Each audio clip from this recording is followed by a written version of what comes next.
ባለፉት ጥቂት ቀናት ውስጥ የምታዩት ይህ ምስል በኢንተርኔት ላይ በስፋት ተሰራጭቷል። እስኪ አንድ ጥያቄ ልጠይቃችሁ። አያድርገውና በአንድ የእውነተኛ የሰው አካል የሚታይበት ሙዚየም አንድ የምታውቁት ሰው እዚያ ተጎብኚ ሆኖ ብታዩ ምን ይሰማችኋል? በግራ በኩል ያለው ምስል በአሁኑ ጊዜ በሙዚየም ውስጥ የሚታየውን አስክሬን ያሳያል። ምናልባት ምስሉ በጥራት አይታያችሁ ይሆናል፣ ግን ግራ በኩል ያለው ወጣት ክሪስቶፈር ነው። በ2012 ዓ.ም አጠራጣሪ በሆኑ ሁኔታዎች ውስጥ ሞቶ ነበር። የክሪስቶፈር እናትም እሱ እንደሆነ ታምናለች። ይህ ጉዳይ እንግዳ፣ የሚያስጨንቅና የልጇን አስክሬን በትክክል ምን እንደደረሰ እውነቱን ለማወቅ አንዲት እናት ያደረገችው የማያቋርጥ ትግል ላይ ያተኩራል። እስኪ እናንተም ይህን ታሪክ ሰምታችሁ ካበቃችሁ በኋላ ሀሳባችሁን በኮሜንት ላይ አጋሩኝ። ክሪስቶፈር ቶዴሪክ የተወለደው በሴፕቴምበር 27 1989 ዓ.ም በዳላስ ካውንቲ ቴክሳስ በምትገኘው ወደ 150 ሺህ የሚጠጉ ሰዎች ባሏት ሞስኪት ከተማ ነው። ክሪስቶፈር መልካም ባህሪ ያለው እንዲሁ በጉርምስና እድሜው እንኳን ሰላማዊ የልጅነት ጊዜ ነበረው። ለስፖርት ፍቅር ያለውና ለእምነቱ ጥልቅ ፍቅር ያለው እንደሆነ ይነገርለታል።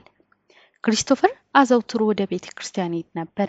ከጓደኞቹና ከቤተሰቦቹ ጋር የጠበቀ ግንኙነት ነበረው እና ይህ በመሆኑ አሳዛኝ ፍጻሜ ሊያመሩ የሚችሉ ከባድ ችግሮች ምንም ምልክት የማይታይበት ነበር። እንደ ክሪስቶፈር እናት ገለጻ እሱ ደስተኛ እንዲሁም የወደፊት ህልምና እቅድ ያለው ወጣት ነበር። የክሪስቶፈር ወላጆች ተፋተዋል። ስለሆነም ከአባቱ ጋር በሂውስተን ይኖር ነበር። በኪምና በስቲቨን መካከል ያለው ግንኙነት ውጥረት የነገሰበት ነበር። ብዙ ጊዜ ልጃቸውን እንዴት ማሳደግ እንዳለባቸው በሚነሱ አለመግባባቶች የተሞላ ነበር። ይሁን እንጂ ኪም ከአደጋው በፊት ባሉት ወራት ውስጥ ከክሪስቶፈር ጋር ጠንካራ ግንኙነት ነበራት። ነገር ግን በድንገት እንደ አውሮፓውያን አቆጣጠር በ2012 ዓ.ም የክሪስቶፈር አባት ስቲቨን በሂውስተን ቴክሳስ ወደሚገኝ የወንዶች አዳሪ ትምህርት ቤት ሙሉ ለሙሉ ለመላክ ወሰነ። ከዚህ በኋላ ያለውን ታሪክ እንደ እናቱ ኪም ገለጻ የምነግራችሁ ይሆናል። ቦታው በወጣቶች ላይ የሚደርሱ በደሎችና ሚስጥራዊ ሞትን ጨምሮ በመጥፎ ስሙ የሚታወቅ ነበር። ኪም በአባቱ ስቲቨን ትዕዛዝ ከልጇ ጋር ያላት ግንኙነት ሙሉ በሙሉ ተቋርጦ ነበር። በአካልም ሆነ በስልክ እንኳን እሱን ማግኘት ማትችልበት ጊዜ ነበር። ይህም ከልጇ ጋር ምንም አይነት ግንኙነት ሳታደርግ እንድትቀር አድርጓታል። ያ ክሪስቶፈርን በግዳጅ ማግለል አንድ ነገር በጣም የተሳሳተ መሆኑን የሚያሳይ የመጀመሪያው ግልጽ ምልክት ነበር። ኪም ልጇ ክሪስቶፈር በአዳሪ ትምህርት ቤት ውስጥ ያለምንም ግልጽ የሕክምና ማስረጃ ከመጠን በላይ የሆነ የቴስቶስትሮን መጠን እየተሰጠው እንደነበር ትናገራለች። ይህ ለምን እየተከሰተ እንደሆነ ፈጽሞ ግራ ያጋባ ነበር። ነገር ግን አባቱ ስለዚህ ጉዳይ እንደሚያውቅና እንደፈቀደ ታምናለች። እነዚህ ሁኔታዎች አስጨናቂ ጥያቄዎችን አስነስቷል። በዚያ አዳሪ ትምህርት ቤት በእርግጥ ምን እየተከናወነ ነበር? ክሪስቶፈር ለምን ከእናቱ ከቤተሰቡ እንዲሁም ከመኖሪያ ቤቱ ተገለለ? በዚህ ጥያቄዎች ሳለች እንደ አውሮፓውያን አቆጣጠር ኖቬምበር 8 2012 ዓ.ም ክሪስቶፈር ቶዴሪክ በሚያሳዝን ሁኔታ በሂውስተን በሚገኘው የአባቱ አባት ማለትም አያቱ ቤት ሞቱ ተገኘ። ገና የ23 ዓመት ልጅ ነበር። ዜናው እናቱ ኪምን አስደንግጧታል። ነገር ግን ሞቱ ብቻ ሳይሆን ከዚያ በኋላ ያለው ነገር ነው ሐዘኗን ወደ ማለቂያ የሌለው ቅዠት የቀየረው። መጀመሪያ ላይ የሞቱ መንስኤ የልብ ድካም ተብሎ ነበር። ነገር ግን ይህ ታሪክ በፍጥነት ተለውጦ ጉዳዩ ጥርጣሬን አስነስቷል። በኋላም የምርመራ ውጤት እንዳሳየው ክሪስቶፈር በሳይናድ መመረዝ እንደሞተ ነው። ይህም በጣም ገዳይ ንጥረ ነገር ነው። ሆኖም ግን ከመርዙ ጋር እንዴት እንደተገናኘ አሁንም ሚስጥር ነው። የአስክሬን ምርመራውን ያካሄደው የፓቶሎጂ ባለሙያው በክሪስቶፈር ውስጥ ሁለት የጤና ችግሮችን እንዳሉ ተመልክቷል።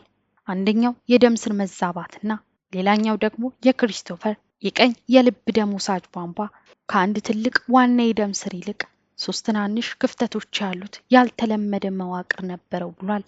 ይህ የልብ የደም ፍሰት መቀነስን የሚያመለክት ሲሆን ይህም የልብ ችግሮች የመከሰት እድልን ይጨምራል። መጀመሪያ ላይ የፓቶሎጂ ባለሙያው የልብ ቀዶ ጥገናው ለክሪስቶፈር ሞት ምክንያት ሊሆን እንደሚችል ጠርጥሯል። ነገር ግን የሳያናድ መኖር ታሪኩን ሙሉ በሙሉ ቀይሮታል። ሳያናድ የሞቱ ምክንያት እንደሆነ ደምድሟል። ሆኖም ሆን ተብሎ በአጋጣሚ ወይም በሌላ ሰው የተሰጠ መሆኑን ማረጋገጥ አልቻለም። ኪም የክሪስቶፈር አባት እንደተሳተፈ የሚጠቁሙ ጥርጣሬዎች ቢኖሯትም ፖሊሶች ግን ማንንም ለመክሰስ የሚያስችል በቂ ማስረጃ አላገኙም። በ2013 ዓ.ም አንድ ከፍተኛ ዳኞች ጉዳዩን ገምግመዋል። ነገር ግን ከክሪስቶፈር ሞት ጋር በተያያዘ ማንንም ሰው ላለመክሰስ መርጠዋል። በኋላም ምክንያቱ ያልተረጋገጠ ነው ብለው ደምድመዋል። ኪም ግን ይህን ሙሉ በሙሉ ውድቅ አድርገዋለች። ክሪስቶፈር በህይወት ተስፋ የቆረጠበት ምንም ምክንያት እንደሌለው ትከራከራለች። የልብ ድካምና የሳያናድ ወደ ክሪስቶፈር ውስጥ እንዴት እንደገባ ግልጽ አለመሆኑ አስከፊ ነገር እንደተከሰተ ያላትን እምነት የበለጠ አጠናክሮታል። እናም ከመጀመሪያው ጀምሮ የክሪስቶፈር ሞት ግድያ እንደሆነ ታምን ነበር እና በቀጥታ ወደ አባቱ ስቲቨን ጠቁማለች። ጥርጣሬዋ የጀመረው ስለሞቱ በተነገራት መንገድ ነው። እንደ ኪም ገለጻ ስቲቨን ክሪስቶፈር ከሞተ በኋላ ወዲያውኑ አላሳወቃትም። አስክሬኑንም አስቀድሞ እንዳቃጠለ ተናግሯል። ኪም ያንን በጣም አጠራጣሪ ሆኖ አግኝታዋለች። አባትየው የልጇን አስክሬን እንዳታይ ለምን አልፈቀደላትም? ያለሷ ፍቃድ ወይም ምክክር ለምን በፍጥነት ተከናወነ? እነዚህ ጥያቄዎች ስቲቨን የሆነ ነገር እየደበቀ እንደሆነ እንድታምን አድርጓታል። ኪም በኋላም ክሪስቶፈር የነበረበትን የአዳሪ ትምህርት ቤትም ትኩረቷን አዞረች። ቦታው አጠያያቂ በሆኑ ድርጊቶች የሚታወቅ እንደነበር ትገልጻለች። ከነዚህም ውስጥ ያለ የሕክምና ማስረጃ ለወጣት ወንዶች ከመጠን በላይ ቴስቶስትሮን ይሰጣል። በመሆኑም ኪም ይህ ለክሪስቶፈር የልብ ችግሮች አስተዋጽኦ እንዳደረገ ታምናለች። ምንም እንኳን ቴስቶስትሮን ከሳያናድ ጋር የሚያገናኘው ተጨባጭ ማስረጃ ባይኖርም በጣም ያስጨነቃት ነገር ከተመሳሳይ ትምህርት ቤት የመጡ ሌሎች ወጣት ወንዶችም ሚስጥራዊ በሆኑ ሁኔታዎች ውስጥ እንደሞቱ ማወቋ ነው። ይህም ቦታው አደገኛ እንደሆነ ያላትን እምነት አጠናክሯል። ይቺ እናትም በልጇ ሞት ዙሪያ ያላትን ጥርጣሬ ብታቀርብም ፖሊስም ሆነ የትኛውም አካል ጆሮ ሊሰጣት ፈቃደኛ አልሆነም። ይህ ጉዳይ በጣም አስደንጋጭ ያደረገው ሆኖ የመጣው ይህን ጊዜ ነበር። ክሪስቶፈር ከሞተ ከዓመታት በኋላ ኪም በላስ ቬጋስ የሚገኘውን የእውነተኛ አካላት ኤግዚቢሽን ልትጎበኝ ቦታው ላይ ተገኝታለች።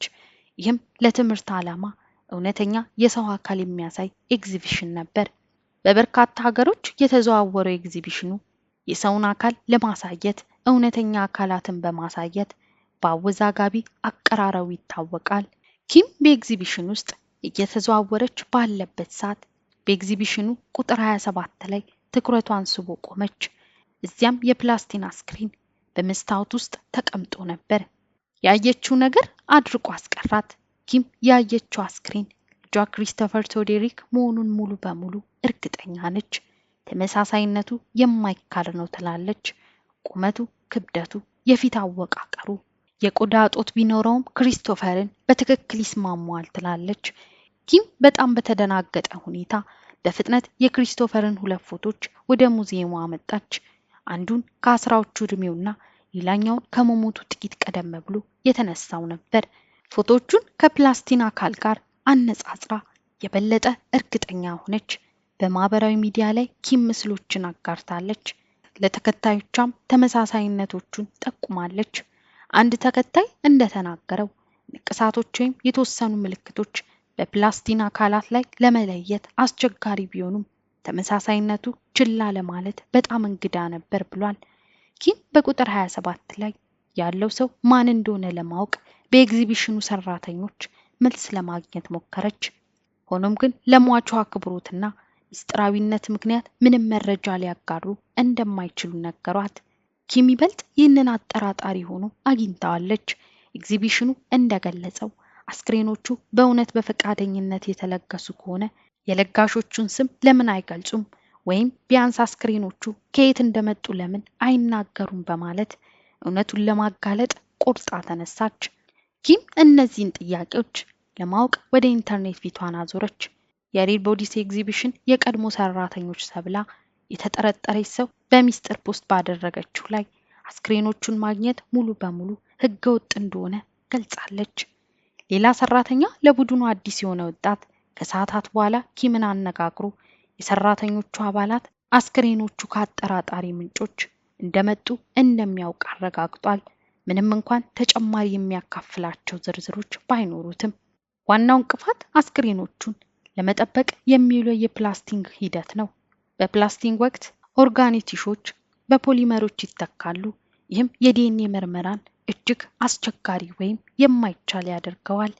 ቢሆንም ግን ኪም ወደ ኋላ አላለችም። በቁጥር 27 ላይ የሚገኘውን አስክሬን የዲኤንኤ ምርመራ እንዲደረግለት ጠየቀች። ነገር ግን ኤግዚቢሽኑ ውድቅ አደረገው።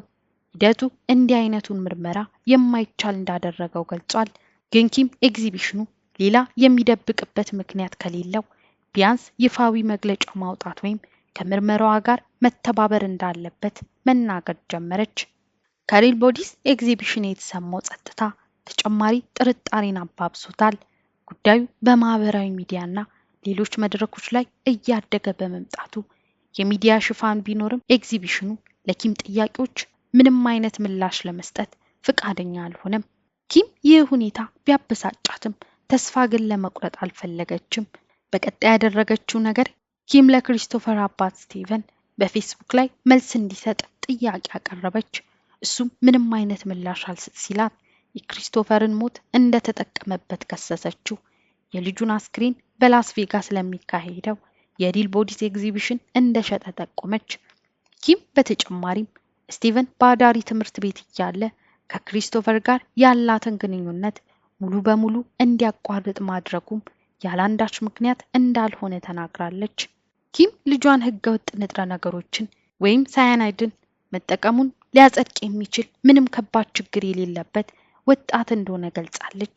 ለሷ የሳያናይድ መኖር ሁሉም ነገር በስቲቨን ወይም በአዳሪ ትምህርት ቤት የተቀናበረ ሊሆን እንደሚችል ጠንካራ ማስረጃ አቅርባለች። በ2025 ዓ.ም ጉዳዩ እንደገና በሶሻል ሚዲያ ተዘዋወረ። ይህን ጊዜ በሪል ቦዲስ ኤግዚቢሽን ኢንዱስትሪ ውስጥ የበለጠ ግልጽነት እንዲኖራቸው ጠይቀዋል። ኪም አሁንም ዝም ብላ አልተቀመጠችም። ታሪኳን ለማካፈልና ፍትህ ለማግኘት ማህበራዊ ሚዲያ መጠቀሟን ቀጥላለች። በጽሁፎቿ ላይ ለፖሊስ፣ ለጠበቆችና ለእውነተኛ አካላት ኤግዚቢሽን አስተዳደር ምላሽ ለማግኘት ጥረት ማድረጓን በዝርዝር ገልጻለች። ታሪኩ ትኩረት ከተሰጠ በኋላ የእውነተኛ አካላት ኤግዚቢሽንም ተቃውሞ ገጥሞታል። በ2012 እና በ2013 አካባቢ በተደረጉ ሪፖርቶች መሰረት የኤግዚቢሽኑ ባለቤት የታዩትን አካላት አመጣጥ ማረጋገጥ ባለመቻላቸው ችግር አጋጥሟቸው ነበር። ሆኖም እነዚህ ምርመራዎች ምንም አይነት ከባድ መዘዝ አላስከተሉም። ኪምና ሌሎች ተቺዎች የግልጽነት ማጣት የሰውነት ዝውውርን፣ ህገወጥ ድርጊቶችን እንደሚያመለክት ተከራከሩ። በኋላም ኪም እሷን የሚረዳትን ፍንጭ አገኘች። ይህም የአንድ የነፍሰ ጡር ሚስቱ አስክሬን በኤግዚቢሽን ውስጥ እንዳለ ከሚያምን ሰው ጋር መገናኘቷ ነው። ይህ ብቻ አይደለም። አንዲት የኤሲያ ጋዜጠኛ ሙዚየሙን ከጎበኘች በኋላ ደብዛዋ ጠፋ እና አስክሬኗ በኋላ ላይ በኤግዚቢሽን ውስጥ እንደሚገኝ ተጠቁሟል። ምንም እንኳን ያልተረጋገጠ ቢሆንም እነዚህ ዘገባዎች የእውነተኛ አካላት ኤግዚቢሽን ህገወጥ የሰውነት ማሰባሰቢያ ሊሆን ይችላል የሚለውን ጽንሰ ሐሳብ ያመሳክራሉ። ምንም እንኳን ሁሉም እንቅፋቶች ቢኖሩም ኪም ትግሏን ቀጥላለች። ኪም የልጇን ፍትህ እስክታገኝ ድረስ አሁንም አላቆመችም። እንዲያውም በአባት የተፈጸመ ግድያ መሆኑን ትናገራለች። ኪም ስቲቨን ክሪስቶፈርን ምናልባትም በሳያናይድ በመጠቀም እንደገደለውና አስክሬኑን በበርካታ ገንዘብ ለሪል ቦዲስ ኤግዚቢሽን እንደሸጠ ታምናለች። የክሪስቶፈርን አስክሬን ማቃጠል እንዲሁም አመድ አለመኖሩና በአዳሪ ትምህርት ቤት ውስጥ እንዲቆይ ከሷም ሆነ ከቤቱ እንዲገለል ያደረገው ሆን ተብሎ የታቀደ እቅድ እንደሆነ ትናገራለች። ግን ይህም ብትልም ስቲቨን ሳያናይድ ለክሪስቶፈር እንደሰጠ ወይም አስክሬኑን እንደሸጠ የሚያሳይ ቀጥተኛ ማስረጃ የለም። ኪም ብዙ ደከመች። ነገር ግን አሁንም አቤት ሚላት ጠፋ። ታሪኳ ሚስጥራዊ በሆኑ ሁኔታዎች ውስጥ የሚወዷቸውን ሰዎች ያጡ ሌሎች ቤተሰቦችን ያስተጋባ ሲሆን የህግ ለውጦችን ለማድረግ መገፋፋትን ለመቀጠል አሁንም ማቀዳለች። እስከ 2025 ዓመተ ምህረት ድረስ የወንጀል ጉዳዩን እንደገና በመክፈት ረገድ ምንም አይነት ጉልህ እድገት አልታየም ነበር። ነገር ግን የህዝብ ግፊት ጉዳዩን ሕያው አድርጎታል። የእውነተኛው አካል ኤግዚቢሽን አሁንም እየሰራ ነው። ነገር ግን እየጨመረ የመጣ ትችት ገጥሞታል። የክሪስቶፈር ቶዴሪ ጉዳይ ከእውነተኛ የወንጀል ሚስጥር በላይ ነው። ኪም ኤሪክ ስሚዝ ልጇ እንደተገደለና አስክሬኑ በእውነተኛ አካላት ኤግዚቢሽን ላይ እንደሚታይ ታምናለች። ነገር ግን ተጨባጭ መልሶች እስካሁን ስለሌሉ ማለቂያ የሌለው ቅዠትና የማይጠገን ህመም ይዛ እየኖረች ትገኛለች። እስኪ እናንተስ ምን ይመስላችኋል? እውነትም ኪም ትክክል እንደሆነችና በቁጥር 27 ማሳያ ላይ ያለውን አስክሬን የልጇ እንደሆነ ታምናላችሁ? አስተያየታችሁን አሳውቁኝ። ውድ ቤተሰቦች ለዛሬ ያዘጋጀሁት ቪዲዮ ይህን ይመስል ነበር። በታሪኩ ላይ ያላችሁን አስተያየት አሳውቁኝ። ላይክ፣ ሰብስክራይብ በማድረግ ቤተሰቡን ተቀላቀሉ እያልኩኝ በሌላ አዲስ ታሪክ እስክመለስ ድረስ ቸር ቆዩልኝ።